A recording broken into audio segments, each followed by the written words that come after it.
नमस्कार दर्शक बंधु आसंतु नजर पकेबा आजिर केतोटी गुरुत्वपूर्ण खबर उपरे। प्रथम खबर विमान दुर्घटना मृतकंक 62 डीएनए मेल खाइला। गुजरातर अहमदाबाद विमान दुर्घटना रे मृतकंक चिन्हट प्रक्रिया जारी रही। ए पर्यंत संग्रहित 250 टी रक्त नमूना मध्यरु 62 डीएनए मेल खाइबा परे 35 जनक मृतदेह सेमानक परिवार को हस्तांतर करा जायछि। आहुरी 3 जन यात्रीक संपर्कीय ब्रिटेन रे थिबारु सेमानक नमूना आसंता 2-3 दिन मध्यरे संग्रह कराजिबो। एही समय रे प्रधानमंत्री प्रमुख सचिव पीके मिश्र घटनास्थल रे परिदर्शन करी समीक्षा करिसंती। पीड़ितों परिवार को बीमा राशि प्रदान रे सहाय्य करिबा पई जिला प्रशासन पक्षरु स्वतंत्र हेल्प डेस्क मध्ये खोला जायतिबा सूचना मिलिछि। परवर्ती खबर पाणीपाग विभाग रो सूचना। जून 19 पर्यंत हेबो वर्षा। उपकूल ओडिशा समेत विभिन्न जिला को वर्षार चेतावनी। जून 19 तारिख पर्यंत लागि रहिबो वर्षा एहा कहिछि भुवनेश्वर स्थित पाणीपाग कार्यालय।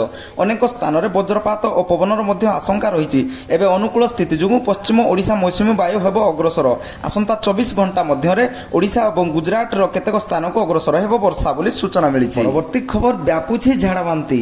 हाई अलर्ट रे स्वास्थ्य केन्द्र।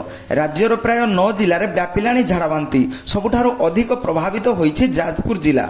जिलार सबु स्वास्थ्य केन्द्र को हाई अलर्ट रे रखिबा को निर्देश दैछंती मुख्यमंत्री मोहन चरण माझी।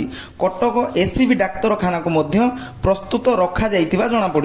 भारतीय आयुर्विज्ञान गवेषणा परिषदर एक टीम झाड़ा बांती अंचल गस्त करिसंती। झाड़ा बांतिर मुकाबला पई पदक्षेप नेबाकू समस्त सहरांचल को मध्य स्वास्थ्य उन्नयन पक्षरु निर्देश दिया जाइथिबा जना पड़ी। परवर्ती खबर 19 रे महाकाश जीवे भारतीय महाकाशचारी शुभांशु। आगामी 19 तारिख रे भारतीय महाकाशचारी शुभांशु शुक्ला अक्सियम 4 मिशन रे महाकाश को जीवे बोली इसरो पक्षरु घोषणा करा जाइछि। पूर्वरु एही मिशन को 5 थर स्थित रखा जाइछि। दैबात जून 19 तारिख रे यह महाकाश को न गले जून 30 तारिख रे जीव बोली मध्य इसरो कहिछि। खबर पुणे रे भुसुड़ी पड़िला पोल वर्ती गले 125 लोक। पुणेर माभल तहसील अंचल रे एक पुराना लुहा पोल अचानक भुसुड़ी पड़िछि। घटना समय रे पोल ऊपर थिले 125 पर्यटक। यह एक पिकनिक स्थल होइथिबारु भीड़ लागिथिला। पोल ऊपर अनेक लोक नदी मध्य को खसी पड़िथिले। सेमानक संख्या प्राय 25। 2 जनकर मृत्यु होइथिबा बेले आउ केतक निखोज थिबा कहा जायछि। उद्धार कार्य जारी रहिथिबारु प्रशासन को पक्षरु मृतकों संख्या घोषणा करा जाय नाही।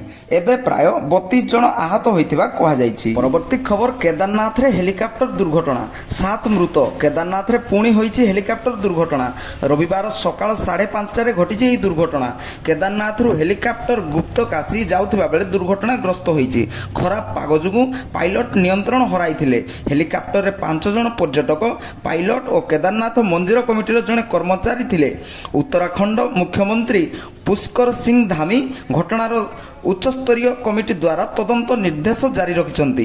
गत 7 तारिख रे मध्य केदारनाथ रे एक हेलिकॉप्टर दुर्घटना होइथिला। एथिरे 6 जन मृत होइथिबा सूचना मिलिछि। खबर केरल रे ब्रिटेन युद्ध विमानर जरूरी अवतरण।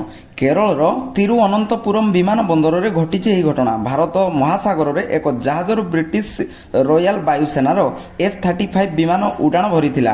किंतु विमान रे थिला कम इंधन। 100 माइल दूर जहाज को एहा फेरिबा संभव नथिला। विमानर मार्ग बदलाइबा को भारतीय वायुसेना सूचनाधारी खुशी खबर। जदि आपण ए पर्यंत निजर आधार विवरणी अपडेट करि नाहंती आपनक पाखरे समय अछि। एथिपई आपनकु किछि अर्थ खर्च करबाकू पड़िबो नाही। Union identification authority of India मागणा आधार अपडेट पई समय सीमा आउ 1 वर्ष वृद्धि करिछि। एबे आपण जून 2026 पर्यंत मागणा रे आधार अपडेट कराई परिबे बोली सूचना मिलिछि। परवर्ती खबर रथरे अणसेवायत चढ़िले हेबो मामला। आगको आसुछि रथ यात्रा। एथिपई आईन मंत्री पृथ्वीराज हरिचंदन देइछंती चेतावनी। एथर रथर चढ़ी पारिबेनी अणसेवायत। केही चढ़िले हेबो मामला। ए संपर्क रे 36 निजोग बैठक रे होइछि निष्पत्ति। सेहिपरि रथ उपरे मोबाइल फोन व्यवहार मध्य मना। सेवायत माने एही कटकणा मानिबाकू बाध्य।